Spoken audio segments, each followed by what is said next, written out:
ከላይ ትወጣለህ፣ ብርዱ እንዲህ ብለህ ትቀመጣለህ። ከእንደገና ደግሞ የሆነ ሰዓት ሽፍቶች ይወጣሉ፣ ከነሱ ጋር ትደባደባለህ። ረዳትነት ገብቼ 1 ዓመት አካባቢ ነው ብዙ አይደለም የሚሰራው። በዚህ ሁሉ መሀል በአምላክ ላይ ታምነ ነው ወይስ በራስ ጉልበት ታምነ ነው? አሁን እግዚአብሔር አንተን ይወዳል፣ ግን እኔን ደግሞ ካንተ በላይ ይወደኛል ብዬ ነው እኔ የማስበው። ከጎደለ እንደገና ከተሰረቀ ከደሞዝ ትከፍላለህ። እዛው አካባቢ ቁጭ ብዬ አስብኩት፣ ለምን እንደዚህ ይሆናሉ ብዬ አስብኩት። ለምን ከተማ ገብቼ እንደሰው አልሰራም? ምን አገኛለሁ ብዬ ወስኜ መጣሁ። ትንሽ ወጣ ያለ ስራ ነበርና እንዳጋጣሚ ሆነ ከትልቅ አደጋ ውስጥ ምንም ነገር ሳሉን ከዚህ ውስጥ ይወጣል እንዴ ተብሎ ወጥቼ አውቃለሁ። ብዙ ነገራችን ከጌታ ፍቃድ ጋር የተሳሰረ ነው። አንተ እንዳነሳኸው በህልም እስኪያሳየኝ አላገባም ማለት በተዘዋዋሪ ቆሜ ነው የምቀረው ከማለት እኔ ለይቼ አላየው።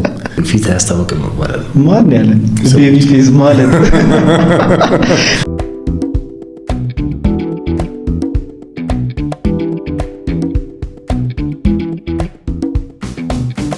ሰላም እንዴት ናችሁ? እኔ ወንድማችሁ ዲቬሪያው ነኝ። ይህ የቤሪያ ፖድካስት ነው፣ ፈርስት ኤፒሶድ። የዛሬው እንግዳችን እንግዲህ ማን እንደሆነ እኔ አልነግራችሁም፣ እሱ ራሱን ያስተዋውቃችኋል ማለት ነው። ወንድማችን እንኳን በደህና መጣ። እንኳን ደህና ቆያችሁ። ሰላም ነው? ሰላም እንዴት ናችሁ? ይህ እንግዲህ የቤሪያ ፖድካስት የመጀመሪያ እንግዳችን ነው። የመጀመሪያው ስለጋበዛችሁ። በነገራችን ላይ በምሽት ነው እየሰራን ያለነው። በጣም ቀኑ ሙሉ አብረን ያለው አንዳንድ ነገሮችን ስናስተካክል ምናምን ይህን የምታዩትን ቆንጆ ሴታፕ አብሮኝ የሰራው ይህ ወንድማችን ነው። ያው እሱ ራሱን ያስተዋውቀናል። ቀጥል። እሺ፣ አመሰግናለሁ ይህን እድል ስለሰጣችሁኝ። በቅድሚያ እንኳን በሰላም ቆያችሁኝ እላለሁ። ናሆም ብሩክ እባላለሁ። በከባድ መኪና ሹፌርና ላይ ተሰማርቼ ነበርኩ። ወጣት ነኝ። አትመስልም ግን? አዎ፣ ከ10 ዓመት ምናልባት ከዛ በላይ ውብ የሚሆን ጊዜ ከባድ መኪና 10 ዓመት አሽከርክሬያለሁ። 10 ዓመት ከባድ እኮ ነው። ከባድ ነው። 10 ዓመት ማለት ቀርጥፈዋል። እድሜን መገመት እኮ ከባድ አይደል? እድሜን አሰብኩት። እንግዲህ ቤቢ ፌስ ይባላል ብዙ ጊዜ፣ ፊት አያስታውቅም ይባላል። ማን ያለ ቤቢ ፌስ ማለት? ቤቢ ፌስ አይ ስለ አሁን በጣም አንዳንዴ የከባድ ሹፌር ሰዎችን እናያቸዋለን። በጣም ያረጁ ትላልቅ ሰዎች ናቸው፣ ወጣቶች። አንዳንዶቹ ደግሞ በምን ኬዝ እንደሆነ እንግዲህ አንተ ትነግረናለህ። ብዙዎቻቸው ምናምን ግርጥት ያሉ ምናምን ያረጁ ወይም ደግሞ በልጅነታቸው በቃ ከቻሌንጆች የተነሳ ሊሆን ይችላል። እና እስኪ ወደ እነሱ በደንብ እንሄድበታለን። ግን ናሆም ማን ነው? አንድ የከባድ መኪና አሽከርካሪ የሆነ ወጣት ነው። ህይወቱን ለመለወጥ እንደማንኛውም ወጣት ያዋጣኛል ብሎ ያሰቡን ስራ ለአልኩ ለነዛ 10 ከባድ ዓመታት ሲጠር ሲላፋ የነበረ ወጣት ነው።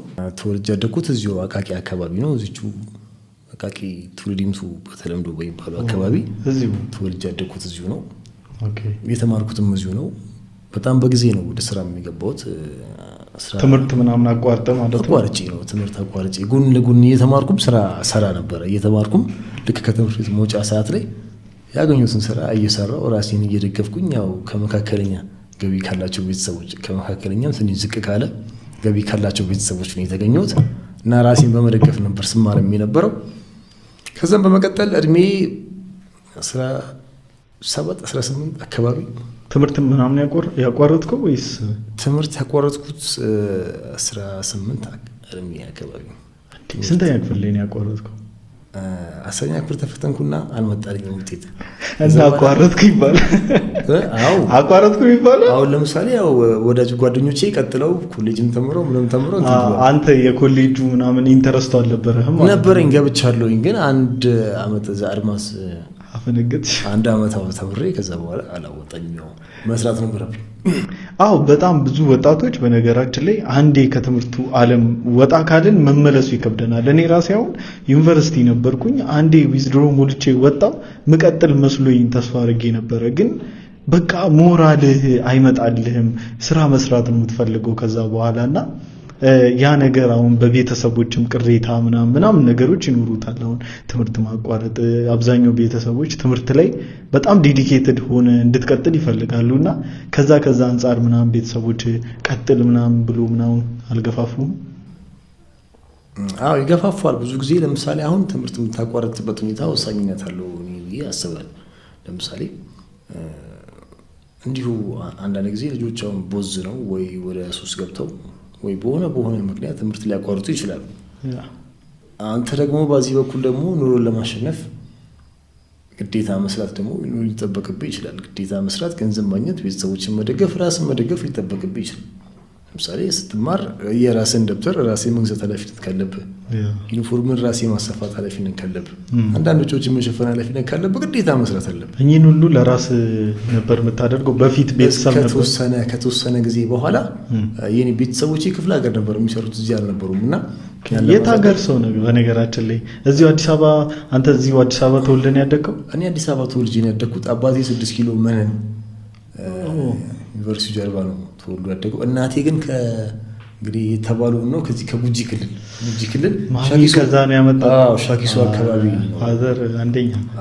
እንዴት ማለት በስራ አጋጣሚ ወደዛ ሄዶ ነው? እንደ አጋጣሚ አሁን እሱ እንደነገረን ከሆነ ድሮ በደርግ ዘመን ነው አለ እንግዲህ ያው ያኔ ወጣቱ ችግር ውስጥ ነበርና ወደ ኬንያ ኮበላለሁ ብሎ እንደ አጋጣሚ እዛ የሆነ ስራ እየሰራ በዛው ነው ከእሱ ጋር የተዋወቀው። ከዛ አብሮ እዚህ መጥተው ሺፍት አስደርጎ ታቃቂ አካባቢ ነው ያደግነው። ሄዶ ቢሆን ኖሮ በቃ ኬንያዊ ነበር። ኬንያዊ ወይ ኡጋንዳ ወይ ኬንያ። ለነገሩ መልክ ብዙም እኮ ችግር አይኖርበትም። አሁን ነኝም ብትል አምናለሁ። ይሁን ደስ ይላል። አይ ደስ የሚል ነገር ነው። ኢንተረስቲንግ ነው። ባይዘው ፋዘር አስበኳል እንግዲህ ፋዘር ልኮብልል ብሎ ወጥቶ ማሚ አስኮብልለው ወደ አዲስ አበባ ተመልሰው ወጥተው እኔ አንቺ አሁን የአዲስ አበባ ምርኮኛ ነኝ ነው የሚሉት ወይስ ያንቺ ምርኮኛ? ከባድ እና እሺ ታዲያ ከዛ በኋላስ የነበረው ሲቹዌሽን ቻሌንጆች ምናምን አልነበሩትም? እንግዲህ ትምህርት ካቋረጥክ ወደ ስራ ከገባህ በኋላ ራስህን ለመለወጥ በጣም ስትጥር ነበር። ምን ስትሰራ ነበር? መጀመሪያ እንዳልኩ ትምህርት እንዳቋረጥኩኝ የሆነች ወተት መነገር ጀምሬ ነበር። ከደብረ ዘይት እየተረከብኩኝ ሌሊት ተነስቼ መጀመሪያ ማጎኔን ማውራት ጀመርሽ? ወተት በጣም እና ሌሊት ሄጄ ደብረ ዘይት ከሆነ ሰውዬ ጋር አናገርኩትና ልጅነቴን አይቶ በቃ ችግር የለውም 20-30 ሊትር ሰጥሃለሁ፣ እሷን እየሰራ ትርፏን ትጠቀማለህ፣ ጀሪካን ስመለስ እወስዳለሁ አለኝና ተስማምተን አለምንም ቅድመ ክፍያ አምኖክ ማለት ነው። አምኖኝ ጀስት ረስተ ብቻ ነው። ልጅ ነኝ፣ በጣም ልጅ ነኝ። እኔ መስራት ፍላጎቴን አይቶ ከዛም በኋላ ከሱ እየተቀበልኩ እሱን እየሰራው ምንም የሚያርክ እያልኩ እሱን እያረኩኝ መንጃ ፈቃድ አወጣሁ። ጀግና አላማ ነበረኝ። ምንድነው እኔ በቃ የመስራት ተነሳሽነቱም አላማው ፍላጎቱ ነበረኝ። መንጃ ፈቃድ አውጥቼ 19 ዓመት 20 ዓመት ሲሞላኝ በቀጥታ ረዳትነት ጀመርኩ እላለሁ ከባድ መኪና። መንጃ ፈቃዱን በፊት ቀድሞም ኢንተረስትድ ነበርክ ማለት መኪና መንዳት ምናምን ተወድ ነበረ ነው ወይስ አሁንም እሱንም የላይፍ ቻሌንጁን ለማለፍ ስትል የወሰንከው ውሳኔ ነው? እንግዲህ እንደነገርከኝ የመኪና መንጃ ፈቃድ ለማውጣት የሚያደርስ ገንዘብ ካለ በዛን ሰዓት እንግዲህ የቆየ ታሪክ ነው አይደለ? ብዙ ብር ሜክ እያደረክ ነበር ማለት ነው። እንዴት ዲሳይድ አደረግ ወደ መንጃ ፈቃድ ወደ መማር፣ ከዛ በኋላ ደግሞ አልፈም ወደ ረዳትነት? ሰፈራችን ለምሳሌ እኛ ጎረቤት አንድ ሰውዬ ነበር ከባድ መኪና የሚነዳና በፊት ልጆች እያለን ትምህርት ቤት ስንማር ገጥሞ ከሆነ አላውቅም፣ መከሌ አባቷ የጅቡቲ ሹፌር ነው፣ መከሌ አባቷ እንዲህ ከባድ መኪና ሹፌር ነው ሲባል የደህና ቤተሰብ ልጅ የሀብታም ልጅ አድርገን ነው የምናስበው። ኑሮ የተሟላላቸው ጥሩ የሚለብሱ ጥሩ በቃ እና አእምራችን የተቀረጸው ምንድነው ያው ደሞም ናቸው። ላይፋችንን ለማሸነፍ አሁን እኛ ምንድነው ማድረግ ያለብን? አእምራችን የተቀረጸው መማር ሳይሆን ከባድ መኪና መንዳት ነው የሚል ነው። እኔ አሁን ያችንም ስራ ስሰራ ወተቷንም ስሰራ ምንም ስሰራ የሆነች ገንዘብ ሳገኝ አላማ ይሆን ነበር መሰል መንጃ ፈቃዱን አውጥቼ ቶሎ ብዬ በዚህም በዛም ብዬ እዚህ መስመር ውስጥ መግባት ነው። ለምን ሳድግ ያየሁት ምንድነው ልጅ ሆነ ለምሳሌ የተቀረጸ ነገር አእምሮ ውስጥ ይቆያል ብዙ ጊዜ እና አንተም ገጥሞ ሊሆን ይችላል። አሁን በአካባቢ አንድ የጅቡቲ ሹፌር ሲኖር ልጆቹ በጣም ተከብረው ሰፈር ውስጥ የሀብታም ልጆች ናቸው። የሀብታም ስለ ደህና ቤተሰብ የምግብ ጥያቄ የሌለባቸው፣ የልብስ ጥያቄ የሌለባቸው፣ ትምህርታቸውን በስነ ስርዓት የሚከታተሉ የመስመር ሹፌሮች ብቻ ራሱ አይደሉም። ሹፌር ከተባለ ራሱ በቃ የሀብታም በቃ መኪና አለው ምናምን የሰውንም እንዳይራሱንም በቃ ሹፌር ከተባለ ሀብታም ነው ማለት ነው። እና እንደዛ ስለሚታሰብ በቃ አእምሮ ውስጥ የነበረው ምንድነው ላይፌን ለማሸነፍና እኔ ተነስቼ ከዚህ ጋር ቶሎ ብዬ ለማሸጋገር ግዴታ ከባድ መኪና ሹፌር መሆን አለብኝ ብዬ ነው መጀመሪያም አላማ ይዤ የተነሳሁት ማለት ነው። ያን ለማድረግ ደግሞ መንጃ ፈቃድ አልነበረኝም። በዛን ጊዜ መንጃ ፈቃዱ 7,000 ብር አካባቢ ነበር የሚወጣ የነበር እና ያችን 7,000 ብር አጠራቅሜ እንደምንም አድርጌ የሚገርም ያችን መንጃ ፈቃድ በ3 ጊዜ ክፍያ ሴትዮዋን ለምኜ አቆራርጬ ከፍዬ ነው መንጃ ፈቃዱ የሚወጣው። እስከዛ ቶሎ ብዬ ወደዚህ መስመር ገባሁ እላለሁ። አሁን ላለሁበት ደረጃ ይሄ ጀግና ነህ ከምር። በነገራችን ላይ ይሄ በህይወታችን ወስነን ዲሳይድ አድርገን ሺፍት የምናደርግባት ፖይንት ወይ ታጠፋናለች ወይ ደግሞ ትክክለኛ መንገድ ላይ ታስገባናለች። እና ብዙ ጊዜ አሁን ለምሳሌ ጂሚ አሁን የደረሰበት ቦታ ላይ የደረሰው የሆነ ታይም ላይ ዲሳይድ ያደረግኳት ዲሲዥን ናት። እኔ ወደ ዩኒቨርሲቲ ሲሄድ ምናምን ነገር አንድ አእምሮዬ ውስጥ የነበረ አንድ ፊልድ ነበረ። በቃ በጣም መማር የምፈልገው ባገኘው ብዬ በቃ እኔ ወረቀትና ስራ እስካገኘው ደስ ይለኛል። ስዕል ምናምን በጣም ውድ ነበረ እና አርኪቴክቸራል ኢንጂነሪንግ ምናምን አስብ ነበረ። ግን ዩኒቨርሲቲ ገብቼ ያገኘሁት ሌላ ታሪክ ነበረና እንዴትም ብዬ 2 ዓመት ምናምን ታገኘዋለሁ ይሁን ብዬ ማለት ነው። አንድ አጎቴ ያለ ምን ይለኛል የምትወደውን ካላገኘ የተሰጠን ውደደው ምናምን ብሎኝ ነበረና እኔ ደግሞ በቃ በፍጹም እና ዊዝድሮ ሞልቼ ተርን ያደረግኩባት ፖይንት ናት። አሁን ጂሚ ወደ ሶሻል ሚዲያው በደንብ ገብቶ ዲጂታል ማርኬቲንጉ ላይ ገብቼ ምናምን እና ያቺ ተርን ያደረግክባት ወይ እንዴት ነው መጥፊያ ከሆነች ወይስ አተረፍክባት? ምን ያተረፍኩባት ነው ነው እኔ አሁን እንደኔ አሁን ህይወቴን ስገመግመው አትርፌበታለሁ ነው የምለው። አሁን አብዛኛው ሰው ለምሳሌ እኛ ሀገር ከባድ መኪና መንዳት ማለት አሁን ባለው ሁኔታ ሳይሆን ቀደም ብሎ ባለው ሁኔታ ከባድ መኪና መንዳት ማለት መሸጋገሪያ ነው።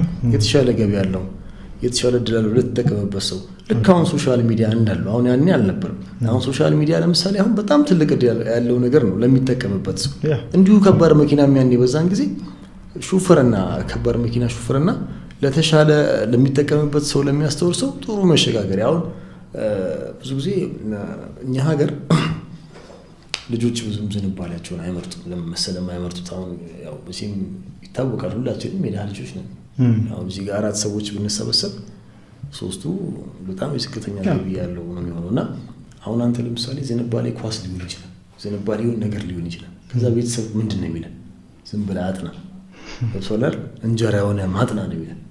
ጥሩ ነው በርግጥ መማር ቆንጆ ነገር ነው። ነገር ግን ዝንባሌንም ጎን ለጎን አሁን ለምሳሌ እዚህ ጋር ወለሱ አስቀምጠህ ምንድነው የምትፈልገው ብትለው አብዛኛው ወጣት ላይነግርህ ይችላል፣ የሚፈልገውን ላያውቅ ይችላል። ይሄ ሁሉ የመጣው ምንድነው ከጫና ነው። ድህነት ጫና ስለሚያደርግብህ ያን ድህነት ለማለፍ ምንድነው የምታደርገው? ያሳልፈኛል ብለህ የምታስበውን ስራ ብቻ አላማዬ ይሄ ነው ብለህ ወስነህ እንድትሰራ ያደርጋል። ተረጋግተህ ፍላጎት እንድትመርጥ አያደርግም። ምን ድህነት ችግር። ስለዚህ ምንድነው ከባድ መኪና ልክ አሁን ላይ እንዳሉ አሁን ለምሳሌ ሶሻል ሚዲያ ለሚጠቀምበት ሰው በጣም ጥሩ እድል ነው። ሁሌ ያኔም በዛ ጊዜ ይሄ ከባድ መኪና በጣም ትልቅ እድል ለሚጠቀምበት ሰው። ስለዚህ እኔ አሁን እዚህ ወደዚህ መምጣቴ በጣም ጠቅሞኛል ነው የምለው። እኔ አሁን በብዙ ተሻሽዬበታለሁ። እንደዛ እንደገባኸው ወይም ደግሞ ሹፍርና ወይም መንጃ ፈቃድን ወስደህ ቀጥታ እንግዲህ ቅድም እንዳልከን ከሆነ ወደ ረዳትነት ነው የሄድከውና ረዳትነት ላይ ምን ያህል ቆየህ? እና ከዛ በፊት ግን የረዳትነት ቻሌንጁ ምንድን ነው? በጣም ብዙ ሰዎች በነገራችን ላይ በዚህ ህይወት ውስጥ አልፈዋል ብዬ አስባለሁ። ስፔሻሊ በጣም የከባድ መኪና ሹፌሮች እና የረዳትነት ጊዜ ምን ይመስል ነበር? ከዛ እንዴትስ ወደ ሹፍርናው ሺፍት አደረግክ? ከባድ በሚለው ብንወስደው እላለሁ።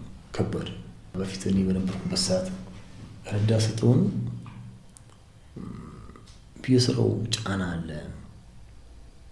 በማታ ከላይ መቀመጡ አለ። ሌባ እንዳይወስድ ብዙ ነገር ከባድ ነው ጫናው። ያው እንደየደረጃው ለምሳሌ ይሄን በምን ምሳሌ ነው ማስቀምጠው? አሁን ቅርብ ጊዜ ሰምተህ ከሆነ ባልና ሚስት እኩል ናቸው እኩል አይደሉም። ሁለቱም የተለያየ የራሳቸው ድርሻ እንዳላቸው ሁሉ አሁን ለምሳሌ ባልና ሚስት እኩል ናቸው፣ ሴትና ወንድ እኩል ናቸው የሚል ብዙ ጊዜ ሰዎች ጨቃጨቅ ትሰማለህ። ግን ሁለቱም ባልና ሚስት የራሳቸው የሆነ ሚና ኃላፊነቶች አላቸው።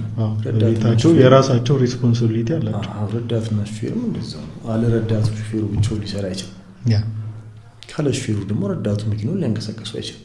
ስለዚህ በየኃላፊነቱን ከማመዛዘን ይልቅ በጣም እርስ በርስ አንዱ ለአንዱ በጣም ወሳኝ ተመጋጋሪ እጅና ጓንት እንደማለት ነው። ከዛም በላይ ማለት ነው። ኦኬ ከዛ እንዴት መኪና ያስክ እንዴት ወደ ሹፍርናው ገባ? አዎ እንትን ነው ብዙ ጊዜ እኔ በባህሪ በጣም አእምሮ ይፈጣል ነው ቶሎ ነገሮችን ቶሎ ነው የምለምደው እና ከነገሮች ጋርም ቶሎ ነው የምላመደው።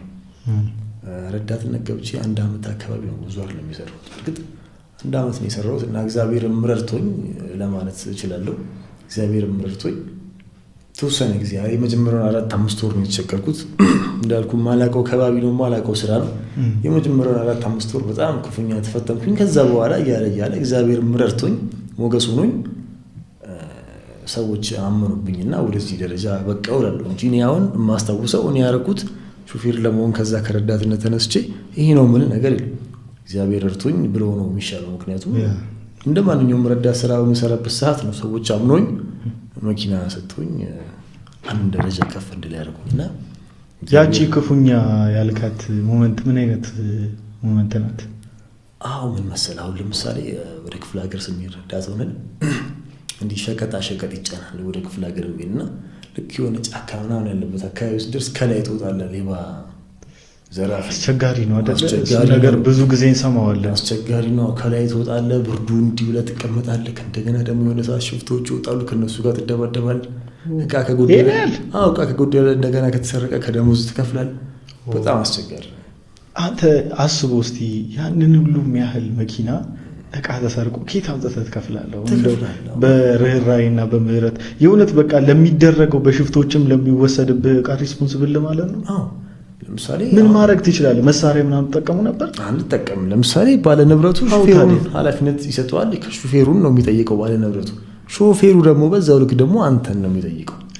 እንዴት በቃ አንተ አሁን ለምሳሌ ከላይ ቁጭ ብለህ በነበረበት ሰዓት አንተ ተቀምጠህ ከሚሰረቅ ከሆነ ጥፋተኛ ነህ አንተ። በቃ ሙሉ ለሙሉ እንደዛ ነው የሚደረገው። እንዴ መሰለህ አሁን ጥያቄ የሆነብኝ ምንድነው መኪናው እየሄደ ከሆነ ወይም ደግሞ በመንቀሳቀስ ላይ ከሆነ እንዴት ነው ሽፍቶቹ እየተንቀሳቀሰ ያለ መኪና የግድ መኪናው የሆነበት ቦታ መቆም አለበት። ካልቆመላቸው በነፃነት ሊወስዱት አይችሉም ወይ ሊዘርፉ አይችሉም። በእንቅስቃሴ ላይ ያለ ነው የሚያስቆሙት። ያንን ደግሞ እንዴት ነው ረዳትስ መቆጣጠር የሚችለው? ሹፌርስ እንዴት ነው ያንን ማለፍ የሚችለው? አንዲት መሰለህ አሁን ብዙ ጊዜ እንደዚህ በጣም ዳገታማና ቁልቁለታማ አካባቢ ከባድ መኪና በባህሪው ጭነት ስለሚበዛ ያው ዳገቱን በጣም ቀስ ብሎ ነው ቁልቁለቱንም ደግሞ እንደዚሁ አስሮ ነው የሚወርደውና ስለዚህ በጣም ቁልቁለት ሲሆን አስረስቲድ ዳገት ሲሆን ቀስ ያክስቶታ ያኔ ብዙ ሆኖ ነው የሚወጡት መኪና ላይ የቻልከውን ትረባረባለህ ለማስጣል ያልቻልከውን ደግሞ ያው ከደሞዝ ትከፍላለህ። እንደዚህ ነበር አሰራር የነበረው። አሁን ብዙ ጊዜ ነበር ከደሞዝ የምከፍል የነበረው። ይቆርጣል እየተዘረፋችሁ? አዎ የቻልኩትን አስጠላለሁ ያልቻልኩትን ደግሞ እንደዚህ ነው የሚደረገው። ማለት ባዶ እጃቸውን ነው የሚመጡት ወይስ መሳሪያ ምናምን ይዛሉ? አሁን ያኔ እንደዚህ የለም። በፊት እኔ በምሰራበት ሰዓት ማንም እኮ መሳሪያ ከመሬት ተነስቶ አይታጠቅም። ባንጋ የሚባል አለ። ባንጋ ማለት እንደዚህ ሳር እንደዚህ ሲበዛ እንደዚህ መጥረጊያ የለም እንደዚህ ይሄ እንትን ነገራ የሆነች ቁልም ያለች ነገር በቃ እንደሱ ዱላ ምናምን ይዘው ነው የሚወጡት። አንተም ዱላ ይዘህ ስለምትቀመጥ የቻልከውን ነው የምትከላከለው። አንተ የመጎዳት እድል እኮ በጣም ሰፊ ነው። ልትገደልም ትችላለህ እኮ ካልቻልክ አቅም በላይ ከሆነ ዝም ነው የምትለው። በቃ እንዲወስዱት ነው የምትፈቅደው።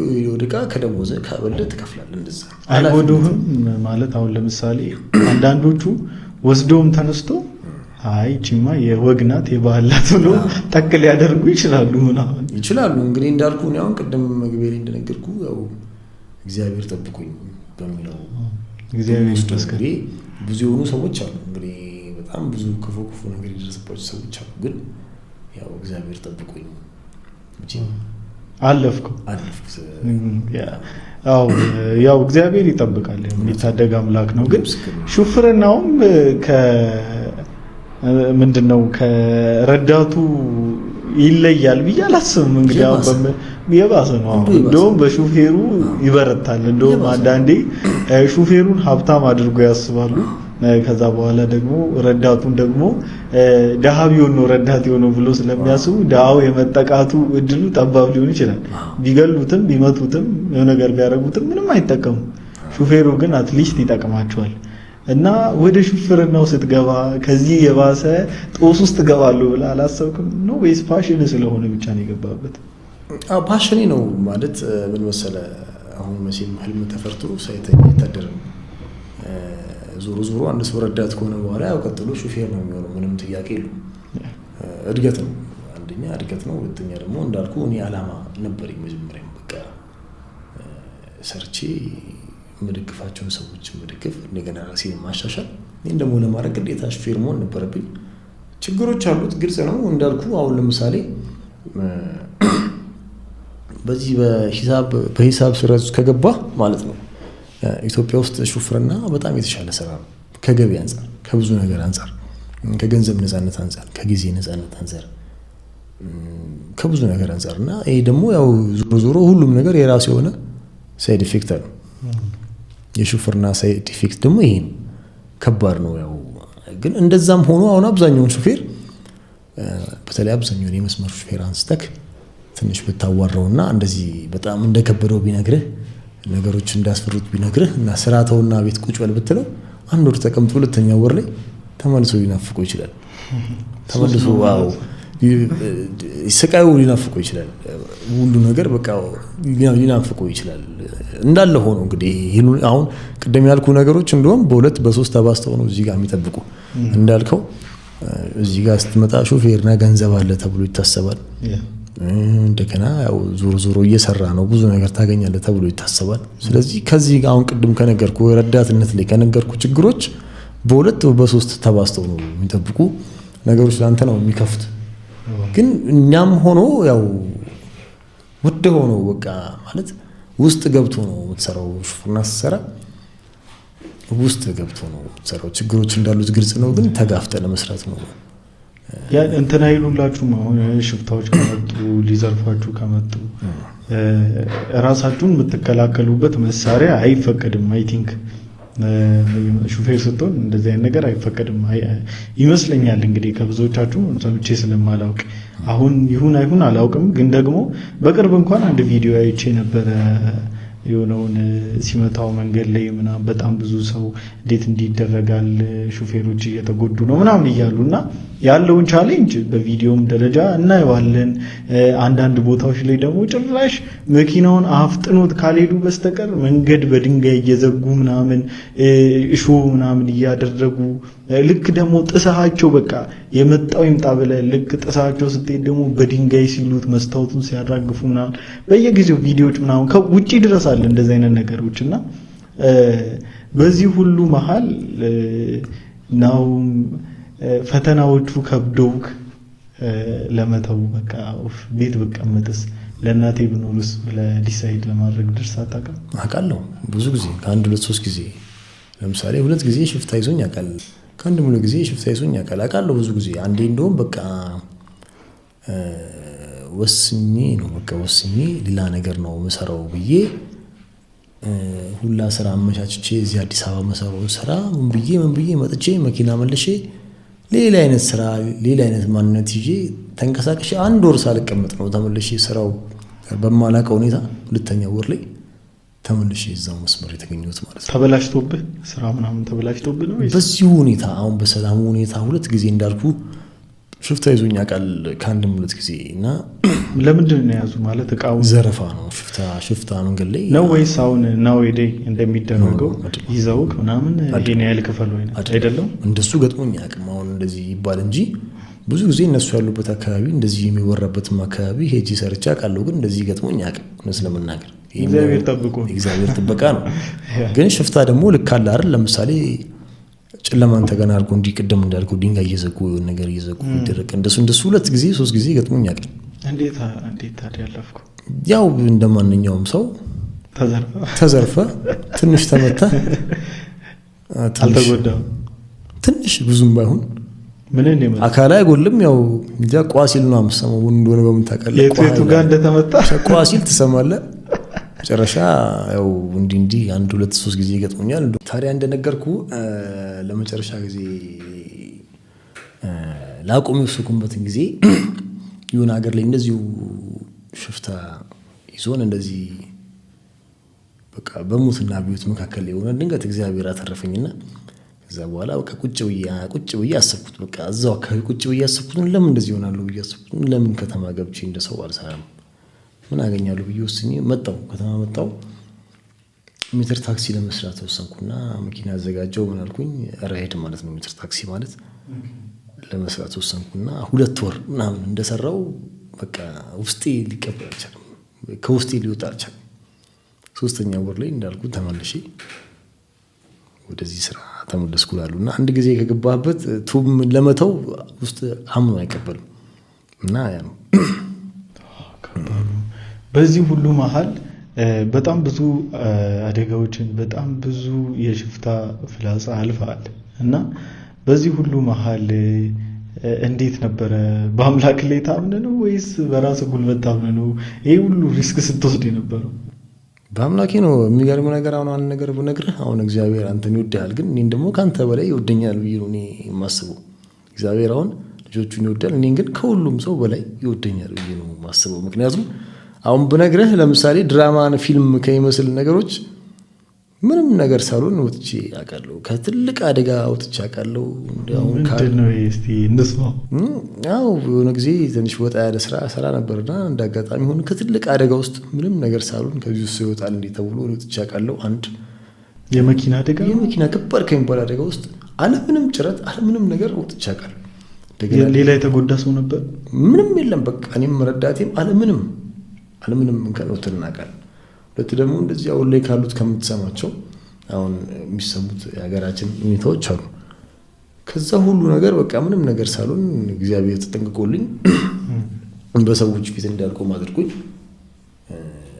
ጠብቆኛል። ስለዚህ እኔ እግዚአብሔር ሰዎችን ይወዳል፣ እኔን ግን ከነሱ አስፈልጦ ይወደኛል ነው የምለው። መቼም ብደክምም በህይወቴ ደከም ያልኩ ብሆንም ጠንካራ በላይ ለሰው ባልሆንም ግን በልጅነቴ የገባልኝን ቃል ጠብቋል።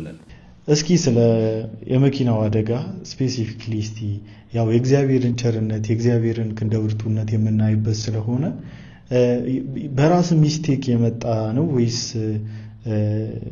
የሆነ ሰርጎ ገብቶብ ነው? አዎ እንዴት መሰለ እንዳልኩ ከሆነ መስመር እየመጣው ነበርና የሆነ ቁልቁለት ይሄድኩኝ እንዳጋጣሚ ፍሬኑ 0 ሆነ። ምንም ዜሮ ሆነ። በምንም አልቻልኩም ልቆጣጠረው። አዎ 0 ሆኖ ሄዶ መኪናው በቃ የሆነ ወንዝ አለ፣ ትልቅ ወንዝ አለ። ወንዝ ውስጥ ነው እንደዚህ ቀጥታ የገባው ማለት ነው። ወንዝ ውስጥ ገብቶ ወደቀ። ወንዝ ውስጥ ገብቶ መኪናው እኔም ረዳቴ ምንም ነገር ሳንሆን ከዛ ውስጥ ወጣን። የእግዚአብሔርን ጥበቃ በዚህ ነው ማየት የምትችል። ወንዙ በጣም ትልቅ የሚባል ወንዝ አይደለም፣ ግን ከመንገዱ በጣም ዝቅ ያለ ነው። መንገዱን ትተህ ነው ወደ ወንዝ ውስጥ የምትገባው። ኖርማሊ መኪናው ተንከባሏል። መኪናው ተንከባሏል። ምንም ነገር አልሆንም። ጭረት የለም ሰውነቴ ላይ ምንም የተፈጠረ ነገር የለም። እንግዲህ እንዳልኩ እግዚአብሔር ጠብቆኝ ጥበቃው በስቶልኝ ምንም ነገር ሳልሆን ከዛ ትልቅ አደጋ ውስጥ ወጥቻለሁ። ለምስክርነት እንዲሆን ብዬ ፎቶውን ይዤ አምጥቼ እዚህ በማሳይ ሰዓት ሰዎች ሁላ ሊያምኑ አልቻሉም። ከዚህ ውስጥ እንዴት ምንም ሳትሆን ወጣ በሚል ግን እንዳልኩ እግዚአብሔር ተጠንቅቆልኝ የልጅነት አምላክ ስለሆነ በሰዎች ፊት እንዳልቆም ተጠንቅቆልኝ ለዚህ በቅቻለሁ እላለሁ። ለዚህ ነው እግዚአብሔር ሰዎችን ይወዳል፣ ናኦምን ደግሞ አስበልጦ ይወደዋል ብለው ለዛ ነው። ይሄን ሁሉ ነገር ግን በስንት ዓመት ነው ፌስ ያደረገው?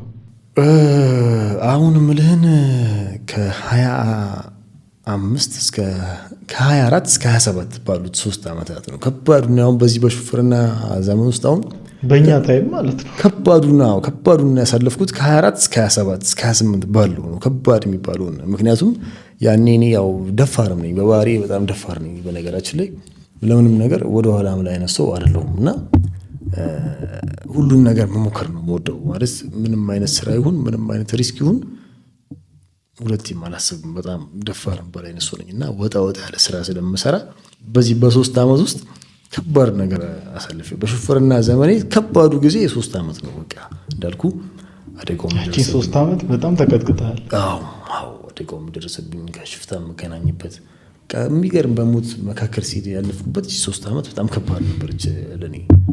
እግዚአብሔር ከማንም በተሻለ እኔን በጣም ይወደኛል ስትል በጣም ወደድኳትና አብዛኛዎቻችን እውነት ለመናገር ስግብግብነት ይመስላል ሌላው ለሚሰማው ሰው አምላኬ እኔ ብቻ ነው የምንል አይነት ይመስላል። ግን እንዴት እንዳዳነንና እንዴት እንዳስመለጠን እርሱ ስለሚያውቅ ነው።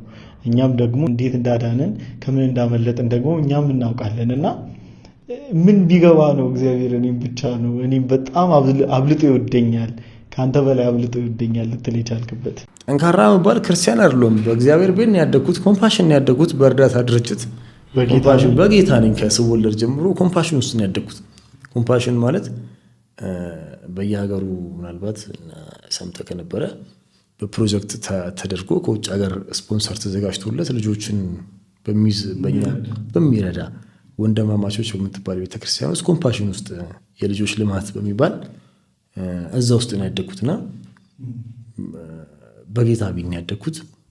ስማር ነው ያደግኩት። ሰንበት ስማር ነው ያደግኩት። ቸርች ህፃናት ሳገለግል ነው ያደግኩት። ምንድነው ስራው ስገባ ግን ያው ድካም አለ። እንደ ማንኛውም ሰው ድካም አለ። ማንኛውም ሰው ድካም ይገጥማል። እና እኔ ያን ያህል ከጌታ ጋር ዲቮሽን አልነበረኝ። በዛ አይነት ሁኔታ ውስጥ ሆኖ ነው ለስሙ ተጠንቅቆልኝ የገባልኝ ተስፋ ቃል ጠብቆልኛል። ለዛ ነው ሰዎችን ይወዳል፣ እኔን ደግሞ አስብሎት ይወደኛል። ከኔ የሚጠበቀውን እንኳን ሳላረግ ከሱ ግን የሚጠበቀውን አንድም ሳይዘል አድርጎልኛል ብለው ለዛ ነው። ይሄ የሹፍርናው ሞመንት ላይ በክርስትና ውስጥ ነበርክ ወይስ ባክ ያደረገ ክርስቲያን ነበርክ? ወይም የቀዘቀዘ በቃ ኖርማሊ አምላኩን የሚፈራ አምላኩን የሚወድ አለ። ሁለት አይነት ማፈግፈጎች አሉ። አንዳንዱ ጭራሽ ከአምላኩ ቤት በቃ በቃኝ ብሎ የሚጠፋ አለ። አዘሴም ታይም ደግሞ አንዳንዱ ከድካሙ ካለመመቻቸት የተነሳ በተለያየ አይነት ድካም ውስጥ ይዘፈቅና በቃ እኔ እዛ ብገኝ ምን ጥቅም ብሎ ደግሞ ከእግዚአብሔር ቤት የሚጠፋልና አንተ የትኛው አይነት ታይፕ ክርስትና ውስጥ ነበርክ ነው ወይስ ብርቱ የሚባለው ውስጥ ነበርክ? አሁን ከጠራቸው መደብ ውስጥ የቱ ጋር እንደሚመደብ አላውቅም፣ ግን መሀል ላይ ብለን ብንወስደው ሄዶ የሚመለስ አይነት አለ አይደል? ውስጡ የሚወቅስ መንፈስ ያለው ግን በተደጋጋሚ ኃጢአት የሚሰራ ግን ውስጡ የሚወቅስ መንፈስ ያለው ሁሌ የሚጸጸት ግን ደግሞ የማይማር በነጋታው ተመልሶ እዛ ውስጥ የሚገኝ አይነት ሰው አሁን የኬትኛው መደብ ነው የሚመደቡ? አምላክህን የምትፈራ ከሆነና ግን አንዳንድ ሁኔታዎች የሚያስገድዱ ከሆነ ያው እንግዲህ ያው ተመልሶ እዛ ውስጥ የሚገኝ ግን የሚጸጸት በየጊዜው የሚጸጸት የሆነ ነገር ሲሰማ በጣም የሚያዝን ግን ተመልሶ በነጋታው እንደዚህ አይነት ልምድ ውስጥ የሚገኝ አይነት ሰው እንደዛ አይነት ሰው ነው። ስለ ለኢየሱስ ያለ ፍቅር ከፍተኛ በጣም ከምነግርህ በላይ ነው። እኔ ውስጥ የሚወቅስ መንፈስ አለኝ። አሁን ለምሳሌ በተለያየ ነምር ስመላለስ በጣም ነው መጸጸት የነበረው። አንዳንዴ እንደውም በቃ ተኝቼ በተለይ መዝሙር ስሰማ አንባ የሚቀረኝ ጊዜ አለ። ሁኔታዬን አውቃለሁ፣ የተሳሳተ መንገድ ላይ እንዳሉ አውቃለሁ። በጣም ነው የሚጸጽተኝ፣ ውስጥ የሚወቅስ መንፈስ አለ። ግን ያው ስቲል ተመልሼ ደግሞ በዛው አይነት ሁኔታ ውስጥ ነው ስቀጥል የነበረው። አንዳንዴ ታውቃለህ በጣም ብዙ ድክመቶቻችን ከእግዚአብሔር እንድንርቅና እግዚአብሔርን እንደ ሰው እንድናስበው ያደርጉንና ከእግዚአብሔር ቤት እንድናመልጥና ከእግዚአብሔር ቤት እንድንሸሽ ያደርጉናል። ይሄ ብዙ ክርስቲያኖችን የገጠመ ጉዳይ ነው። ይሄ አንድ ሁለት ተብሎ በቁጥር የሚቆጠር አይነት ሳይሆን በቃ አብዛኛዎቻችን ከ100% በሚባል ደረጃ ብዙዎቻችን የማፈግፈግን ህይወት ኤክስፒሪየንስ አድርገናል። እና አፍተር ኦል ይህ የሹፍርና ህይወት ላይ በጣም ብዙ የምናያቸው ግልጽ የሆኑ አደባባይ ላይ ያሉ ድክመቶችንና አንዳንድ ሱሶችን እናያለን። እና በሹፍርና ወቅት ብዙ ነገሮች ልትገባ ትችላለህ። እንዳልኩ ቃጢራ ትሰራለህ። እንቅልፍን ለማለፍ የምታደርጋቸው ነገሮች አሉ። ግማሹ ቡና እየጠጣ የሚሰራለ፣ ግማሹ የተለያየ እጽ እየተጠቀመ የሚሰራለ፣ እንደገና ግማሹ ደግሞ አደንዛዥ እጾች አሉ 2-3 ቀን የማያስተኙ እነሱን እየተጠቀመ የሚሰራለ። ዞሮ ዞሮ ያው ከተኛ እንቅልፍ የሚያስቸግር ከሆነ ያው አደጋ ነው የሚገጥመህ፣ ሞት ነው። ይህን ለማምለጥ ብዙ ነገሮችን ልትጠቀም ትችላለህ። በዚህ ደግሞ ልምድ ውስጥ የገባህባቸውን ነገሮች ደግሞ በቀላሉ ለማምለጥ ደግሞ ልትቸገር ትችላለህ። እንደ ቀልድ አድርገህ የጀመርካቸውን ነገሮች እንደ ቀልድ አድርገህ ለመተው ልትቸገር ትችላለህ። ከዛ ደግሞ እንደዚህ ለስራ ብለህ የገባህባቸውን ነገሮች ደግሞ እያልክ ባህሪ የሆኑና ነገ ከነገ ወዲያ ደግሞ ለመተው ልትቸገር ትችላለህ። ራሳቸውን ችለው ሌላ ደግሞ ችግር ሊሆንብህ ይችላል። ገብቶሃል አይደል? እግዚአብሔር ከረዳህ ከእነዚህ አይነት ነገሮች አለምንም ውጣ ውረድ እግዚአብሔር ከረዳህ አሁንም እንዳልኩ አስመረበት። ይህንን አለምንም ውጣ ውረድ ከእነዚህ አይነት ነገሮች ልታመልጥ ትችላለህ። አሁን ቸርች እያገለገልክ ነው ሹፍርናውን ትተህ ወይስ አሁንም ሹፍርና ውስጥ አለ? አሁን ያለበት ሲቹዌሽን ምንድን ነው? ሹፍርና ትቻለሁ። እንግዲህ ያው ትቻለሁ ለማለት ቢያንስ 5-6 ወር መቀመጥ አለብህ። ከዚህም በፊት ትቻለሁ ብዬ ከ2 እና ከ3 ወር በኋላ ተመልሼ ስለገባው አሁን ትቻለሁ ብዬ ለማለት እንዳልኩ 5-6 ወር ማለፍ አለበት። ግን አሁን ላይ በዚህ ሰዓት ወደ ሹፍርና እንኳን እመለሳለሁ የሚል ሀሳብ የለኝም። ቸርችም እያገለገልኩኝ አይደለም፣ ግን ሀሳብ አለኝ። መጀመሪያ ቸርች ለማገልገል ምንድነው መጀመሪያ ቸርች አቴንድ ማድረግ አለብህ። ቸርች መሄድ አለብህ። የነበረን ከእግዚአብሔር ጋር ያለን ግንኙነት እንደ አዲስ ማደስ አለብህ። መዘጋጀት አለብህ። በምን ማገልገል እንዳለብህ ጸጋን መለየት መቻል አለብህ። ስለፈለግክ ወይ ደግሞ ሰው ስላደረገው ብቻ የምታደርገው ነገር ሳይሆን እግዚአብሔር የሚከብበትን ነገር ተረጋግተህ ከአንተ ባህሪ ጋር አብሮ የሚሄዱን አገልግሎት መርጠህ ታገለግላለህ። ግን አሁን ለጊዜው ሹፍርና እየሰራሁ አይደለም፣ አቁሜያለሁ ማለት ይቻላል። ግን እንዳልኩ ከአሁን በፊት ባሉኝ ልምዶች 2-3 ጊዜ ስለተመለስኩ 2 ወርም 1 ወርም አልፌ ስለተመለስኩ ከባድ ስለሆነ 5-6 ወር ምናልባት ከቆየሁ በኋላ ትቻለሁ ብዬ ለመደምደም የምችል ይመስለኛል። ግን ለጊዜው ሹፍርና አቁሜያለሁ ብዬ አስባለሁ። ታዲያ አሁን ያለህበትስ ህይወት እንዴት ነው? ነው ባለትዳር ነው ወይስ እጮኛ አለችው ወይስ ምን ላይ ነው? ተጠባባቂ ነው ወይ? ምናልባት ተጠባባቂም ከሆነ እናፋልጋለን፣ ችግር ነው። ጥሩ ባለትዳር አይደለሁም፣ እጮኛም የለኝም፣ የምትጠብቀኝም የምጠብቃትም ሴት የለችም ማለት። እንዴት ነው የምትጠብቀኝ የምጠብቃት የለችም ማለት? አሁን እንዳልኩ ረጅሙን ጊዜ እኔ በስራ ስላሰለፍኩኝ አሁን ለምሳሌ አንዱ ኖር የሆነ ሀገር ቀጣዩ ኖር ሌላ ሀገር ስለሚሄድ እኔ እንደዚህ ነገሮችን የተረጋጉ ነገሮችን ለማድረግ ብዙ ጊዜው አልነበረኝም እውነት ለመናገር። አሁን ምን ያህል ጊዜ ሆነኝ ነው ያልከው? ካቆምክ የሹፍርና 1 ወር ሹፍርናውን ካቆምክ 1 ወር ሆነኛል። ታዲያ በ1 ወር ቆይታ ውስጥ እንዴት ነው ረጋ ብለህ ቤት ተኝተህ ስታስብ ምናምን? እኔ አሁን ባለትዳር መሆን ይጠበቅብኛል። እንግዲህ እድሜ ግን ስንት ነው? ቆይ ወደዛ ሳንሄድ ስንት ዓመት ነው? ያው ያመሳስሉትና ኢንኬዝ ካለ ስንት ነው? 31 ነው። ኧረ በለው አንተ 5 ልፍ ቤቢ ፌስ፣ በጣም ቤቢ ፌስ ነው። ኦኬ እሺ 30 ኮንክ በነገራችን ላይ በጣም በቂ ነው። እንደውም ሊያስፈልግ ይገባል ነው። በእህቶቻችን ብቻ ነው የመረጠው ነገር 30 ቤት ሲገቡ ይጣደፋሉ ይባላል። ወሳኝ ነገር ነው። አሁን ለምሳሌ እኔ አሁን ከተመለስኩም በኋላ በተለይ ቸርች ምናምን ከሄድኩ በኋላ ትዳር ራሱን ችሎ በረከት ያለው ነገር ያው መስመሩን ጠብቆ በቅድስና ውስጥ ያለፈ ትዳር ይሁን እንጂ ትዳር በረከት ያለው ነገር ነው። ቢሞከር እንግዲህ ሞክሬው ማላውቀውን ነገር ጥሩ ነው ልልህ አልችልም። ግን እንዲሁ ሳስበው ሪሌሽንሺፕ ውስጥ ገብተህ አታውቅም ማለት ይከብዳል። ማለት እንደዚህ ወደ ትዳር የሚያበቃ ሪሌሽን ኑሮኝ አያውቅም። እንዳልኩ የተረጋጋው ሰውም አይደለሁኝም። አንድ ቦታ የምቀመጥም አይነት ሰው አይደለሁኝም። ከ15 ቀን በላይ አንድ ቦታ አልቀመጥም። የተረጋጋሁት የለኝም በአጠቃላይ። ግን አሁን ግዴታ ወደዛ መሄድ እንዳለብኝ ይሰማኛል። እንዴት ነው አሁን የተረጋጋ ህይወት የለኝም? ያው እንደነገርከን የሹፍርና ህይወት በእርግጥ ሀስሉ በጣም ብዙ ነው። ግን ላለመበደል ከማሰብ አንጻር ነው ያንን ሪሌሽንሺፕ ላለመበደል ከማሰብ አንጻር ነው እንጂ ሳትፈልግ ቀርታ አይደለም። ምን መሰለህ አሁን አንድ ሪሌሽን ለመጀመርና ወደ ትዳር ለመሄድ ቢያንስ ተቀምጠህ አሁን ስለዛ ሰው ማወቅ መቻል አለብህ አይደል? አሁን ለምሳሌ አሁን ተነስተህ አንድ ሪሌሽን ብትጀምርና ወደ ትዳር አሳድጓለሁ ብለህ ብታስብ ስለዛ ሰው በአግባቡ ማወቅ አለብህ። ያ ሰው ማን ነው? ይሆነኛል ወይ? አይሆነኝም ወይ? እግዚአብሔርን ይፈራል ወይ አይፈራም ወይ? ምንድን ነው የሚፈልገው የማይፈልገው የሚለው ማወቅ መቻል አለብህ። አንተ ግን ሳትኖር እንዳልኩ እየተዋከብክ እዚህ መተህ 1 ቀን ወይ 2 ቀን አድረህ ተመልሰህ ደግሞ ሌላ ሀገር ሄደህ ከዛ እዛ እየሄድክ በምን አይነት ሁኔታ የተረጋጋ ሁኔታ ሊኖርህ ይችላል? በምንስ አይነት ሁኔታ የተረጋጋ ሪሌሽን ኖሮህ ወደ ትዳር አድጎ አብረህ አውርተህ አስበህ በምን መልኩ ወደዛ ልታደርግ ትችላለህ? እና ሰራው ያመጣብኝ ጫና ነው ብዬ አስባለሁ። እንደው እኔ ደግሞ እንደማንኛውም ሰው ደግሞ የትዳር ህይወቴ ዝም ብሎ እንዲሆን አልፈልግም። በፈልግ ኖሮ ማድረግ እችላለሁ።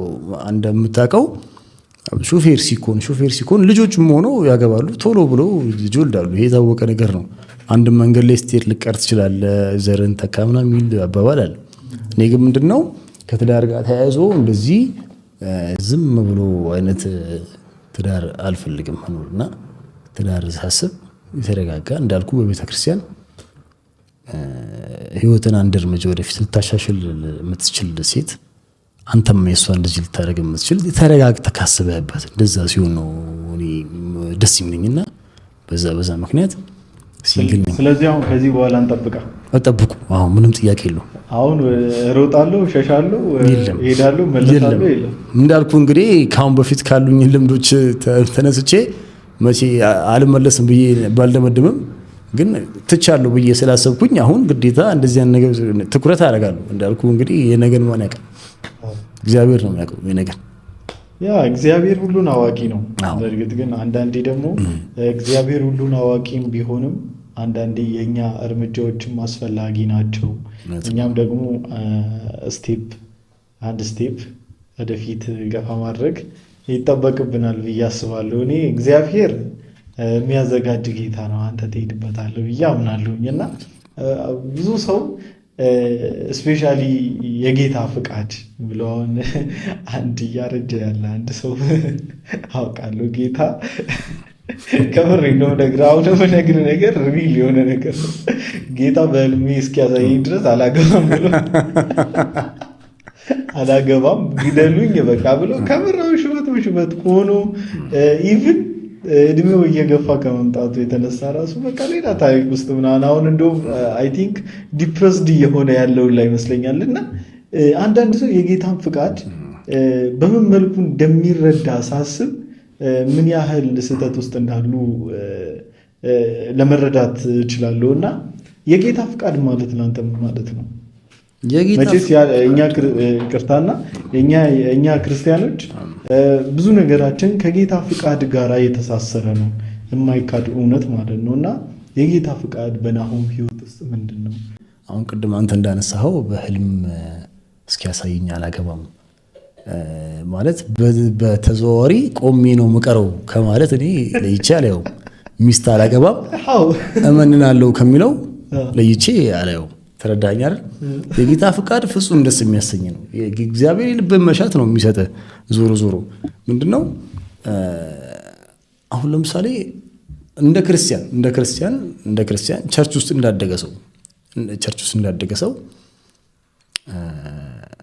አንድ በአንተ አይነት ሁኔታ ውስጥ ያደገችን እህት ቸርች ውስጥ ብትመለከት እና ልብ ለሷ ቢሸፍት ሸክም ቢኖርብህ ልብ ላይ ብትከብድ ያ ለኔ የጌታ ፍቃድ ነው ብዬ አስባለሁ። ለኔ እንዴት ነው መሰለ እንደዚህ ያልኩበት ምክንያት በልብ ብትፈልጋት ለምሳሌ እጮኛ ልታረጋት ብትፈልጋት እና እሷ መልካም ፍቃዷን ብትሰጥህ በቃ የጌታ ፍቃድ ነው። ፍጹም ደስ ከልብ ሐሳብ ጋር እግዚአብሔር ስለሚተባበር የጌታ ፍቃድ ፍጹም ደስ የሚያሰኝ ነው። በቃ አንተ ልብ ደስ የተሰኘበት ምክንያት እግዚአብሔር ይተባበራል ካንተ ጋር። ተረዳኝ አይደለ? እግዚአብሔር ምንድነው የማይፈልገው? ያው ምንድነው አለ አይደል? አሁን ለምሳሌ ትክክል ያሉና አካሄድ አለ አይደል? አሁን በቃ እንደዛ አይነት ነገሮችን ነው እንጂ ፍጹም የልብህን መሻት እግዚአብሔር ይሰጣል ብዬ አስባለሁ። እግዚአብሔር ፍቃድ በዚህ መሃል አንዳንድ እህቶቻችን እቺ ነገር ያው ኢሴንሻል ስለሆነች እናነሳታለንና አንዳንድ እህቶቻችን ለትዳር ወይም ደግሞ ለእጮኝነት ሲጠየቁ አንዳንድ ወንድሞቻችንም አሉና ጌታ በልቤ አክብዶሻል እና አሁን አይነት ጥያቄ ሲመጡ ልጸልይበት ጸልዬ ላሳውቅህ ይላሉ። የጌታን ፍቃድ ጠይቄ ይላሉና ምንድነው የሚጠይቁት ብለህ ታስባለህ? በዋናነት አሁን ለምሳሌ እህቶቻችን ቸርች ውስጥ ያሉ እህቶቻችን እጮኛ ሲይዙ በዋናነት እንግዲህ እንደ መስፈርት ከሰማሁት እንግዲህ እንደ መስፈርት የሚያስቀምጡት ይሄ ልጅ እግዚአብሔርን ይፈራል አይፈራም የሚለውን ነገር ነው። እግዚአብሔር ተንበርክከው ነው የሚጸልዩት።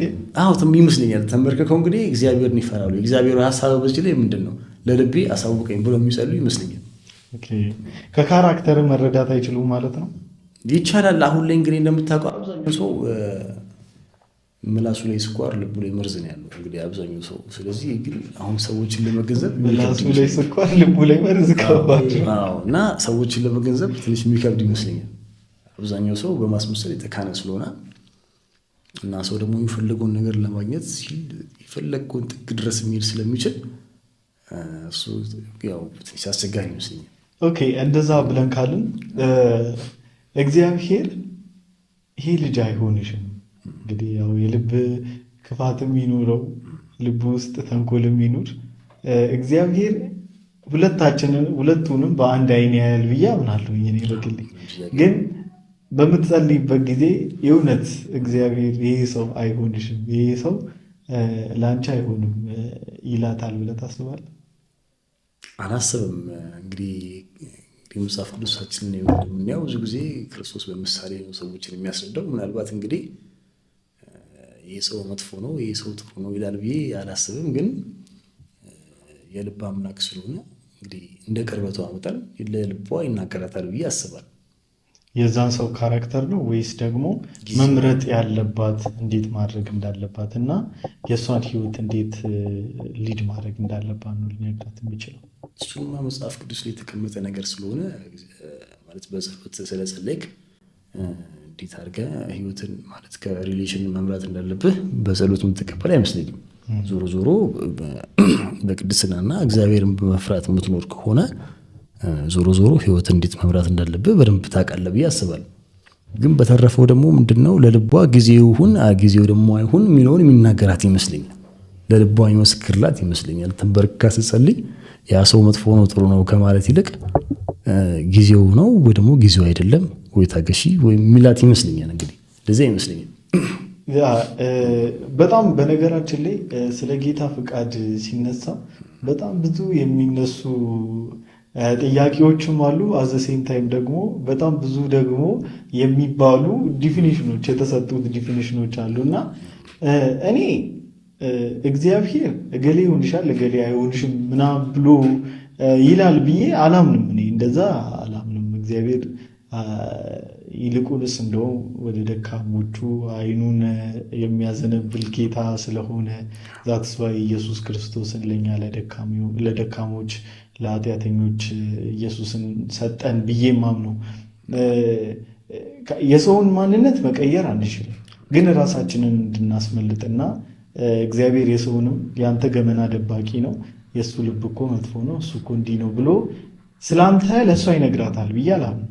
ግን ደግሞ ምን ያደርጋል እሷ እንዴት መጠንቀቅ እንዳለባትና ምን አይነት ትዳር መያዝ እንዳለባት ነገሮችን ሪያላይዝ እንድታደርግና ከኢነርጂዋ ጋር ከስፒሪቹዋል ህይወቷ ጋር አብሯት የሚሄደው ምን አይነት ሰው ሊሆን እንደሚችል ነገሩን እንድትረዳ በልቧ ጥበብን ሊሰጣት ይችላል ብዬ አምናለሁኝና አፍተሩን መስፈርት አለ ካንተ? አሁን አንዲት ሴት ለመቅረብ ምን አይነት መስፈርቶች ይኖሩካል? አለኝ። አንድ መስፈርት አለኝ። አንድና ብቸኛ መስፈርት ነው ያለኝ። በቃ እግዚአብሔር የምትፈራ በቃ ይሄ ብቻ። ለመስፈርት ችግር የለው ይኖረዋል። ያው ዞሮ ዞሮ ምንድነው መልክ ምናምን ሳይሆን አሁን እንደዚሁ አንተ በልብ ስታያት ደስ የምትል አለ አይደል? ቆንጆም ትናቱም ሳይሆን እግዚአብሔር የምትፈራ ሴት እሷ ትመሰከናለች አይደል? መጽሐፍ ቅዱስ የሚለው እግዚአብሔር የምትፈራ ሴት አንዳንድ ሰው ከውጩ ይልቅ ውስጡ የሚያምርሷል። ተረዳኛል። መልኩ ብዙም ሳቢ ሳይሆን ለምሳሌ እንዲህ ስታያት ላታምርህ ትችላለች። ግን ተቀራርበ ነገሮችን ስትወራ አብረህ ስታደርግ እሱም በቃ ማታስበው አይነት ውበት ከውስጧ ወጣ አይነት ሴት ልትገጥም ትችላለች። ደግሞ ምንድነው ትዳር ማለት ለምሳሌ እርግጠኛ ነኝ አንተ ቆንጆ ሴት ብታገባ እንደኔ አግብቼ አላውቅም፣ ግን ስገምት ቆንጆ ሴት ብታገባ ከ15 ቀን ምናምን በኋላ መልኳ ትዝ የሚልህ አይመስለኝም።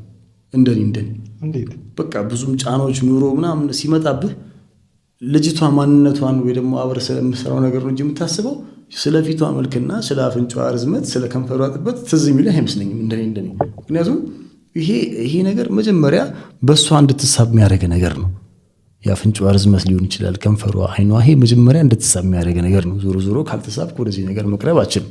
ግን ደግሞ ከዛ ይልቅ ይህም ጥሩ ነው እንግዲህ ደም ግባት በጣም ቆንጆ ነገር ነው። ከዛ ይልቅ ደግሞ እንዳልኩ እግዚአብሔር የምትፈራ ሴት ብትሆን በህይወት አንድ እርምጃ ወደፊት የምታሻገር አንተም እንደዛ ቢሆን ጥሩ ነው እላለሁ። መስፈርቴ እኔ እግዚአብሔር የምትፈራ ሴት ነው እላለሁ። ያው ግን ቆንጆም ብትሆን አይከፋም፣ ባትሆንም ችግር የለም ለማለት ነው። እቺ ጋር አስፈራናታል። ግን ደግሞ በደንብ እንድታወራና አጠንክረ ጠበቅ አድርገህ እንድታወራ ልቡ ውስጥ ያለውን እውነት ፍስስ አድርገህ እንድታወራ እንፈልገው ስለ ኢየሱስ ነው። ኢየሱስ ለአንተ ማን ነው? እንዲህ መመለሻ አንቻ አማርኛ ባይኖርለትም ምክንያቱም እንዳልኩ እኔ ምንም ሳላዋጣ ምንም ሳላረግ ለምሳሌ እኔ አሁን ስራ ባይኖረኝ ማንም ጓደኞቼ እኔ ጋር ላይደውሉ ይችላሉ። ወይ ስንበላ ወይ ስንጠጣ 50 ብር 100 ብር ማዋጣት ባልችል ማንም ሰው እኔ ጋር ላይ ደውል ይችላል። ያን ያህል ነው እንግዲህ። ኢየሱስ ግን ለእኔ ምንም ሳላዋጣ ህይወቱን የሰጠኝ እንደገና ደግሞ በዛ በጨለማ ጊዜ በሞት መካከል በሚሄድበት ሰዓት አለምንም እንከን አለምንም ጭረት ከሰውነቴ ላይ አንድ ነገር ሳይጎል በሰዎች ፊት እንዳልቆም ያደረገኝ አሁን ላለሁበት እንግዲህ ደረጃ ያደረሰኝ ኢየሱስ ለእኔ ሁሉ ነገር ነው። ኢየሱስ በጨለማ ሰዓት በምንም በሌለኝ ሰዓት አብሮኝ የነበረው ኢየሱስ ነው። ሌላ ማንም አልነበረም። በኋላ በእኔና በሞት መካከል አንድ እርምጃም ሲቀር መሀል ላይ የነበረው ኢየሱስ ነው። ህይወት ቀጥሎልኛል። በተጨመረልኝ እድሜ እየኖርኩ ግን የሚገባኝ ሆኜ ሳልሆን እንኳን ይሄ አይደለም ምንም የማይገባኝ ሰው ነኝ። በጣም ሲገባ የሚባል አይነት ህይወት ያለኝ ሰው አይደለም። ግን እንደዛም ሆኖ ሳይነቀኝ እንደ ሰው ቆጥሮኝ ያከበረኝ አምላክ ነው። እንግዲህ ኢየሱስ ለኔ እንደዚህ እንዳልኩ መግቢያ ላይ እንዳልኩ አቻ ቃላት የለውም። ያው እንዲህ እንደዛ ብለህ ልትገልጸው አልችልም። ግን ያው ከሞላ ጎደል ባለን ትንሽ ደቂቃ ለሰዎችን ለማስረዳት አይደል እንደዛ ነው። እንግዲህ ለኔ ኢየሱስ ማለት ለኔ እንደዛ ነው። ሁሉም ነገር ከኢየሱስ አንፃር ነው። በቃ እኔ ጋር የሚተነተነው ሁሉም ነገር አሁን እዚህ ጋር ነገር በሙሉ እኩል ይሆናል ኢየሱስ ነው። በቃ መጨረሻ ላይ ድምዳሜ የሚሆነው እሱ ነው። አሁን የምነግርህ ነገር ለምሳሌ ለአንተ ላይ መስል ይችላል። ከትልቅ ገደል ውስጥ ዘልዬ ተረፍኩ ብለህ እኩል ይሆናል መጨረሻ ላይ ያው ኢየሱስ ነው የሚሆነው። እንደዛ ነው። ምንም አንደራደርበት። እውነት ነው። ኢየሱስ ከብዙ ነገር አስመልጦናል። ከብዙ ነገር ብዙ አንደበቶች አሉ። በነገራችን ላይ ወደ ሚዲያ ቢመጡ ብዙ ስለ ኢየሱስ ክርስቶስ ቴስቲሞኒ የሚናገሩ በጣም ኢየሱስ ብዙ የሆነላቸው ኢየሱስ ክርስቶስ በጣም ብዙ ያደረገላቸው የእውነት እኔ እንዴት እረዳለሁ መሰለሽ ናይሻ ኢየሱስ ክርስቶስ የሞተልን ይበቃል ነበር።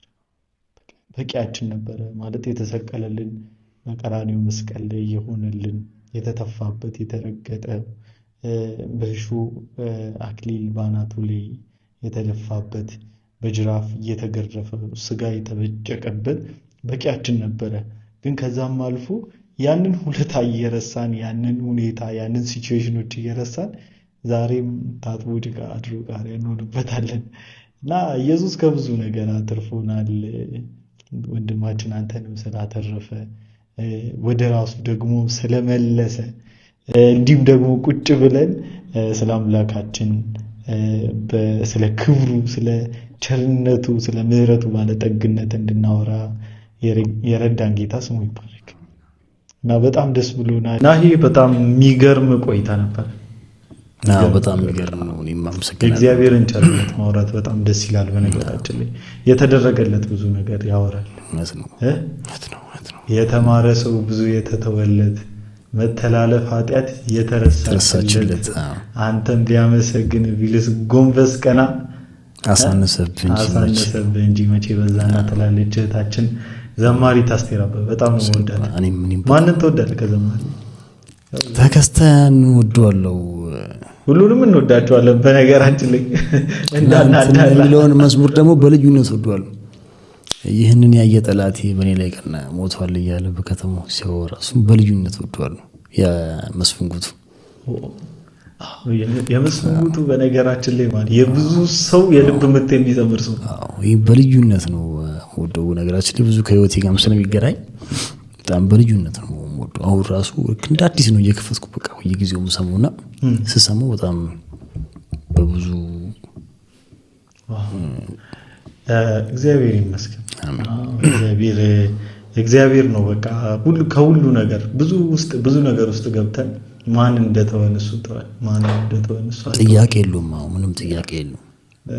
የሆነ ባለፈው ስናወራት እዚህ ይለኛልና መንገድ ላይ ወክ ያደረገን እና ማዘር እንኳን ሊደውሉልኝ የሚችሉት ጊዜ በኋላ ነው ስትል ነበረ ምናምን።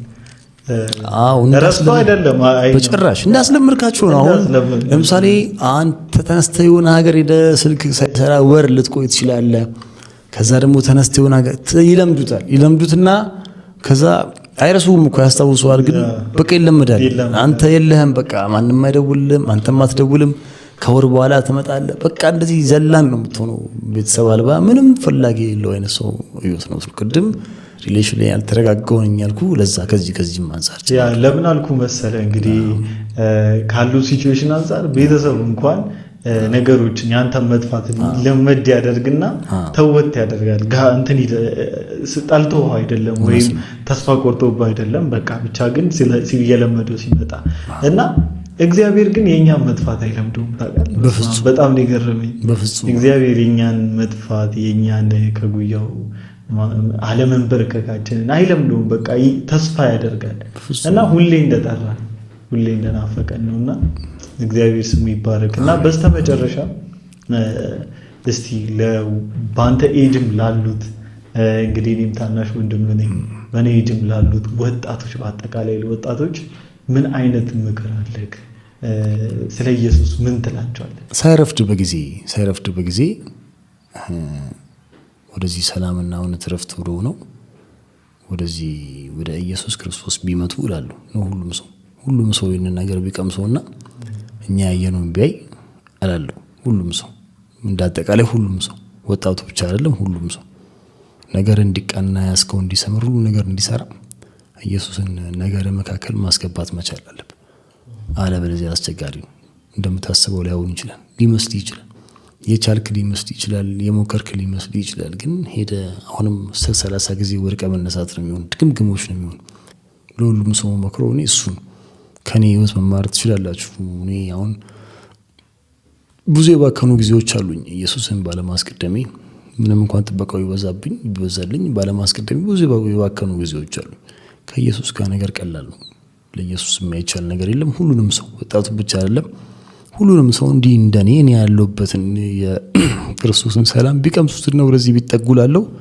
ለሁሉም ሰው ይሄ መልካም ምስራች በዚህ አጋጣሚ አብስራለሁ ባረክ ወንድማችን እና ይሄ ጥሪ ለሁላችሁም ነው ወጣቶች በዚህን ጊዜ ከምንም በላይ ከማንም በላይ ከምንም ሁኔታ በላይ እውነት ኢየሱስ ክርስቶስ ያስፈልጋችኋልና ለዚህ ጌታ ራሳችሁን አስገዝታችሁ ለዚህ አምላክ ራሳችሁን ሰሚት አድርጋችሁ የምትኖሩበት ታይም ነውና በቀጣይ ፕሮግራም ደግሞ እንዲሁ እንገናኛለን እሱም በአዲስ ስራ እየመጣ ነው በዩቲዩብ ቻናሌ ላይ የዩቲዩብ አካውንቱን አስተዋውቅላችኋለሁ ትመጣላችሁ ሰብስክራይብ ታደርጋላችሁ ወንድማችን በተለያዩ ኮንተንቶች በጣም የራሱ የሚላቸው ስራዎች አሉት እንገናኛለን ስለነበረን ቆይታ እናመሰግናለን ቴንኪው አክብረን ስለመጣ እኔም አመሰግናለሁ ስላመሸ በነገራችን በምሽት ነው እየሰራን ያለነው አሁን ሰዓት most probably 7 ሰዓት ተኩል ነው 7 ሰዓት ተኩል ከምሽቱ 7 ሰዓት ተኩል እንግዲህ